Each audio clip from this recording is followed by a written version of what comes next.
আসসালামু আলাইকুম। আমার কুকিং চ্যানেল হাবিবা'স হেসেলে সবাইকে স্বাগতম। আজ আমি আপনাদের সাথে সম্পূর্ণ ভিন্নধর্মী একটি পুডিংয়ের রেসিপি শেয়ার করব, যা হলো ব্রেড পুডিং। তাহলে চলুন দেখে নেওয়া যাক কীভাবে এই পুডিংটি তৈরি করব। মজাদার এই পুডিংটি তৈরির জন্য আমি এখানে 4 পিস ব্রেড নিয়েছি। এখন এই ব্রেডগুলো আমি এভাবে ছোট ছোট টুকরো করে কেটে নেব। সবগুলো ব্রেড এভাবে পিস করে কেটে নেওয়া হয়ে গেলে এখন এই ব্রেডগুলো আমি ব্লেন্ডারের জাগের মধ্যে দিয়ে দিচ্ছি। এখন এই ব্রেডগুলো আমি ব্লেন্ডারে ভালোভাবে ব্লেন্ড করে নিয়ে গুঁড়ো করে নিব। ব্রেড ভালোভাবে গুঁড়ো করে নেওয়া হয়ে গেলে এখন আমি এর মধ্যে দিয়ে দিচ্ছি 2 কাপ লিকুইড দুধ। এই দুধ আমি ভালোভাবে জাল করে নিয়ে নর্মাল ঠান্ডা করে নিয়েছি। এখন আবারও এই দুধ আর ব্রেড ভালোভাবে ব্লেন্ড করে নিব। এতে করে দুধ আর ব্রেড একত্রে ভালোভাবে মিক্সড হয়ে যাবে।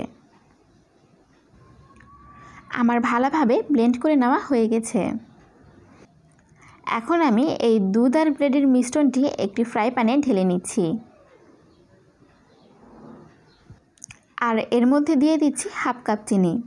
চিনি আপনারা আপনাদের স্বাদ অনুযায়ী কম বা বেশি করে নিতে পারবেন। এখন চিনি একটি হ্যান্ড হুইস্কের সাহায্যে ব্রেড আর দুধের মিশ্রণের সাথে ভালোভাবে একটু মিক্সড করে নেব।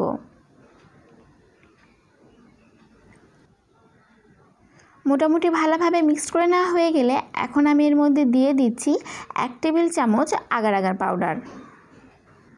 এই আগার আগার পাউডার আপনারা যে কোনো সুপার শপে পেয়ে যাবেন। আগার আগার পাউডার দিয়ে আবারও একটু ভালোভাবে মিক্সড করে নেব। আগার আগার পাউডার দিয়ে ভালোভাবে মিক্সড করে নেওয়া হয়ে গেলে আমি এটি চুলায় উঠিয়ে দিয়েছি।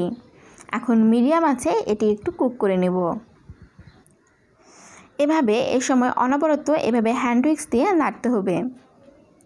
কিছুক্ষণ পরেই এভাবে জাল করে নিতে যখন দেখতে পাবেন খুব থকবকে একটি বলক চলে এসেছে আর এই মিশ্রণটি এমন ঘন হয়ে এসেছে, তখন বুঝবেন এটি একদম পারফেক্টভাবে জাল করে নেওয়া হয়ে গেছে।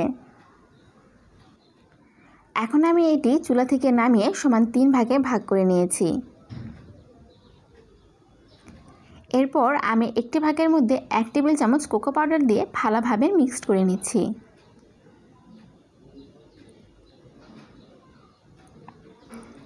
আর আরেকটি ভাগের মধ্যে হাফ চা চামচ স্ট্রবেরি এসেন্স আর হাফ চা চামচ রেড ফুড কালার দিয়ে ভালোভাবে মিক্সড করে নিচ্ছি।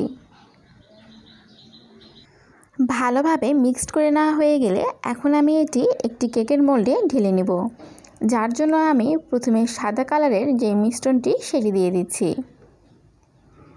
এরপরে এভাবে একটু ট্যাপ করে নিচ্ছি। এরপর কোকো পাউডার দিয়ে রেডি করা চকলেট কালারের ব্যাটার এভাবে মাঝখান বরাবর দিয়ে দিচ্ছি। কোকো পাউডারের ব্যাটার দেওয়া হয়ে গেলে এখন আমি রেড কালার যে ব্যাটার রেডি করে রেখেছিলাম সেই ব্যাটার এভাবে দিয়ে দিচ্ছি। এখন একটু ডিজাইন করার জন্য আমি এমন একটি কাঠি দিয়ে এমন দাগ কেটে নিচ্ছি। এতে করে পুডিংয়ের ভিতরে খুব সুন্দর একটি ডিজাইন হবে। এখন এর উপরে কিছু অবশিষ্ট কোকো পাউডার দিয়ে যে ব্যাটার রেডি করে রেখেছিলাম তার একটু অংশ এভাবে দিয়ে আবারও কাঠি দিয়ে দাগ কেটে নিচ্ছি।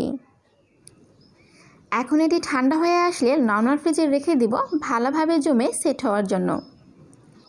তাহলে ফিরে আসছি পুডিং ভালোভাবে জমে সেট হওয়ার পর। ভালোভাবে জমে সেট হয়ে আসলে এভাবে আপনারা কেটে পরিবেশন করতে পারবেন। এভাবে খুব অল্প কিছু উপকরণ দিয়ে তৈরি হয়ে গেল মজাদার ব্রেড পুডিং। আজকের এই রেসিপিটি ভালো লেগে থাকলে আর আগামীতে এমন আরও নতুন নতুন রেসিপি দেখার জন্য আমার এই চ্যানেলটি সাবস্ক্রাইব করার বিনীত অনুরোধ রইল।